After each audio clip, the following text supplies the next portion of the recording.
Next paragraph है, ऊपर का पैराग्राफ उम्मीद है सभी को समझ में आ गया होगा। ठीक है, अगर किसी को कोई डाउट हो तो जो इस वीडियो का लिंक दे दिया गया है डिस्क्रिप्शन में, आप उसको दोबारा देख सकते हैं। ठीक है। मैं क्षितिज भ्रकुटी पर चिर धूमिल चिंता का भार बनी अविरल, रज कण पर जल कण हो बरसी, नव जीवन अंकुर बन निकली। तो यहाँ पर कवित्री कहती हैं कि मैं क्षितिज, क्षितिज माने होता है वह स्थान जहाँ पर आकाश और पृथ्वी मिलते हुए प्रतीत होते हैं। भ्रकुटी माने होता है भवें, चिर माने हमेशा, धूमिल माने होता है धूल के कण, चिंता का भार मतलब जो चिंतित है, परेशान है, अविरल माने लगातार, रज कण माने होता है चांदी के जो कण है, जल कण मतलब जल की बूंदें या ऊपर से जो आकाश से वर्षा होती है पानी की बूंदें, नव जीवन अंकुर, नव माने नया, अंकुर माने होता है प्रस्फुटित होना, निकलना। तो कवित्री कहती है कि मैं क्षितिज भ्रकुटी पर, कहने का अर्थ है कि जिस प्रकार बादल क्षितिज रूपी धरातल पर धूल में मिल जाती है, कहने का अर्थ है कि जब आकाश से वर्षा होती है तो जो क्षितिज है मतलब धरती पर जो है वो धूल के कणों में मिल जाती है। कहने का अर्थ है जो वर्षा की बूंदें होती है वो मिट्टी मतलब धरती पर आकर धूल मिट्टी के कणों में मिल जाती है। मेरे भी जो नेत्र है वो विरह रूपी चिंता के भार से भर जाती हैं। मैं क्षितिज भ्रकुटी, महादेवी वर्मा खुद को संबोधित करते हुए कहती हैं कि मैं जो हूँ क्षितिज रूपी धरती पर धूल में मिल जाती हूँ। कहने का अर्थ है कि मेरी जो भ्रकुटी है, मेरे जो चिंता की रेखाएं हैं वो मेरे मस्तिष्क पर स्पष्ट दिखाई देने लगती हैं। कहने का अर्थ है कि जिस प्रकार बादल क्षितिज रूपी धरती पर धूल में मिल जाती है, मेरे नेत्र भी जो है, मेरी भ्रकुटी जो है वो विरह रूपी चिंता के भार से भर जाती हैं। रज कण पर जल कण हो बरसी, कहती हैं कि तुलना जो है वो चिंता से की गई है। कहते हैं कि जो आकाश में बदली के समय जल कण की जो पानी की बूंदें होती हैं वो रज कण मतलब धरती में मिल जाती हैं। जब बादल जो है वो धूल कणों पर बरसता है तो एक नव जीवन का अंकुरण होता है। अर्थात कहने का अर्थ है कि जब बारिश होती है, बदली होती है, जो धूल के कण होते हैं वो नए जीवन का मतलब जो धरती की हरियाली है उसको प्रस्फुटित कर देते हैं। उसी प्रकार महादेवी वर्मा जी अपने को संबोधित करते हुए कहती हैं कि मैं जो हूँ, जो क्षितिज रूपी मेरी भक्ति है, जो भव्य है, इस पर चिंता की लकीरों का भार जो है वो निरंतर ही दिखाई देता है। और मेरे जो नेत्र रूपी वर्षा के जो जल है, मेरे नेत्रों से बहने वाला जो वर्षा का जल है वो उसी समान नया प्रस्फुटित होता है। जिस प्रकार नए बीज का उत्पन्न होता है उसी प्रकार मेरे नेत्र रूपी जो वर्षा जल है इनके बहने से मेरे जीवन में भी नया अंकुरण अर्थात नए जीवन का उत्साह होता है। क्लियर है?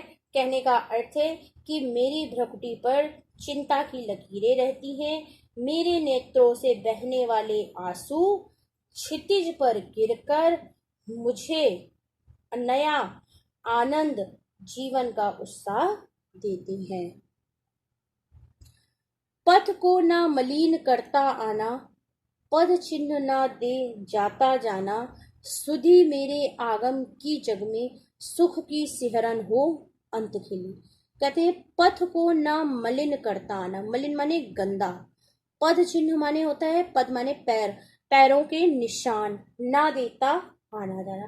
कहते हैं कि जब बारिश होती है तो रास्ता जो है वो साफ हो जाता है। मलिन माने गंदा, ना मलिन मतलब गंदा नहीं करता है। कहते हैं कि जब बदली छाती है और बदली छाने के बाद, बिजली कौंधने के बाद जब बारिश होती है तो मौसम साफ होने के बाद सभी चीजें जो हैं वो बिल्कुल शीशे की तरीके, मतलब जो रास्ता है वो बिल्कुल साफ हो जाता है।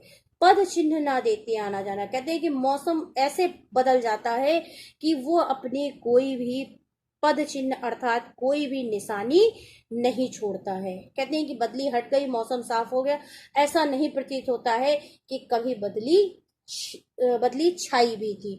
तो यहाँ पर लेखिका जो है अपने आप को संबोधित करते हुए ही कहती हैं कि जिस प्रकार बादल कहीं हो भी, कहीं के भी हो, लेकिन मार्ग को मतलब रास्ते को गंदा नहीं करते हैं, अपने चिन्ह नहीं छोड़ते हैं, मैं भी समाज में किसी भी चीज को मलिनता नहीं करती हूँ। अर्थात मैं अपने विचारों से या अपने कार्यों से किसी भी तरह से, अपने दुखों से किसी को भी अवगत नहीं कराती हूँ, या मैं समाज के सामने किसी भी तरह का दिखावा नहीं करती हूँ। उसी प्रकार मेरे जीवन के चिन्ह भी किसी को नजर नहीं आएंगे। मतलब कहने का अर्थ है कि मैं अपने दुखों के जो निशान हैं ये यहाँ छोड़ नहीं जाऊंगी। सुधी मेरे आगम की जग में सुख की सिहरन हो अंत खिली। कहने का अर्थ है कि जिस प्रकार बदली आती है उसे देखकर मनुष्य प्रसन्न हो जाते हैं। सुधि माने होता है सुधि लेना, मतलब उसका आना जाना, किसी की शुद्ध खबर देना, समृद्धि। कहने का अर्थ है कि उसे देखकर मनुष्य जो है, आगम माने आना संसार में, कहते हैं कि जिस प्रकार बदली आती है इस संसार में और आकर चली जाती है, सुख की सिहरन हो अंत के लिए। और कहते हैं कि अंत में मनुष्य के जीवन में एक सुख का कंपन जो है वो दिखाई देता है। कहने का अर्थ है कि जब बस मौसम बरस के साफ हो जाता है, बदली छट जाती है, तो उसे देखकर मनुष्य प्रसन्न हो जाते हैं। उसी प्रकार मेरे आने पर भी लोगों में सुख की कंपन हो जाती है। कहते हैं कि मेरा जीवन जो है दुख के बढ़ने के बाद भी लोगों में एक सुख का कंपन दिखाई देता है। विस्तृत नभ का कोई कोना मेरा न कभी अपना होना। कहती हैं कि विस्तृत माने जो व्यापक ये संसार है, व्यापक आकाश है, मतलब आकाश की कोई सीमा नहीं है, चारों ओर जो व्याप्त है आकाश का कोई कोना। कहते हैं कि आकाश का कोई अपना कोना नहीं होता है। मतलब बादल जो होते हैं आप जानते हैं कि कहीं बारिश होती है कहीं बारिश नहीं होती है। इसी तरह कहती हैं कि जिस प्रकार बादल कहीं भी हो उसका अपना कोई भी ठिकाना नहीं होता। कहने का अर्थ है कि बादल जो होते हैं वो चलायमान होते हैं, अर्थात गतिशील होते हैं। और बादल जब गतिशील होते हैं तो जहां बादल होते हैं बदली होती है, वहीं पर भी वर्षा होती है।